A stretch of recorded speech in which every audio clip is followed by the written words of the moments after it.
మరి శారీరకంగా మానసికంగా రకరకాలైనటువంటి యాక్టివిటీస్లో పార్టిసిపేట్ చేసి మనస్సు కొంచెం ఉల్లాసపరుచుకొని నూతన ఉత్తేజాన్ని మళ్ళీ 6 రోజులు పనిచేయడానికి కావాల్సినటువంటి ఎనర్జీని ఇక్కడ అక్వైర్ చేయడానికి ఇది ఒక స్టేజ్ అన్నమాట.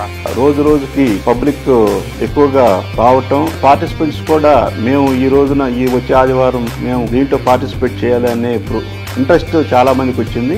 పండుగలు వచ్చినప్పుడు ముఖ్యంగా అంటే ఆగస్టు 15, జనవరి 26కి మరియు ఉగాది, సంక్రాంతి అలాగే క్రిస్మస్ పండుగలు వచ్చినప్పుడు వాటి పండుగలకు అనుగుణంగా కూడా ఈ ఆనంద ఆదివారంలో వాటిని కూడా మిళితం చేసి మీ కార్యక్రమాలని డెవలప్ చేస్తున్నాం. ప్రతి ఒక్క కళాకారుడిని కూడా ఇక్కడ బయట వాళ్ళ టాలెంట్ని బయట తీయడం జరుగుతుంది. ప్రతి హ్యాపీ సండేకి కూడా ప్రతి ఒక్కరు కొత్త ఉత్సాహంతో ప్రతి ఆర్టిస్ట్ని ఇక్కడ అభినందించడం జరుగుతుంది. దానివల్ల ఇప్పటి వరకు ఎవరైతే చెయ్యాలి అనుకుని చేయలేకపోతున్నారో వాళ్ళకి అదొక మెయిన్ స్టేజ్గా ఉంది. ఆ ప్రెజెంటేషన్స్ ఏవైతే పెడుతున్నారో దానివల్ల నాలెడ్జ్ వస్తుంది. మనం చేయడం కాకుండా వేరే వాళ్ళు చేసేది చూడడం వల్ల వాళ్ళు ఏం చేస్తున్నారు, మనం ఏం చేస్తున్నాము, ఎలా డెవలప్ అవ్వాలి అన్నీ కూడా తెలుస్తున్నాం. ఏదైనా స్టేజ్ మీద పెర్ఫార్మెన్స్ ఇవ్వాలంటే ఈ రోజుల్లో చాలా కష్టం.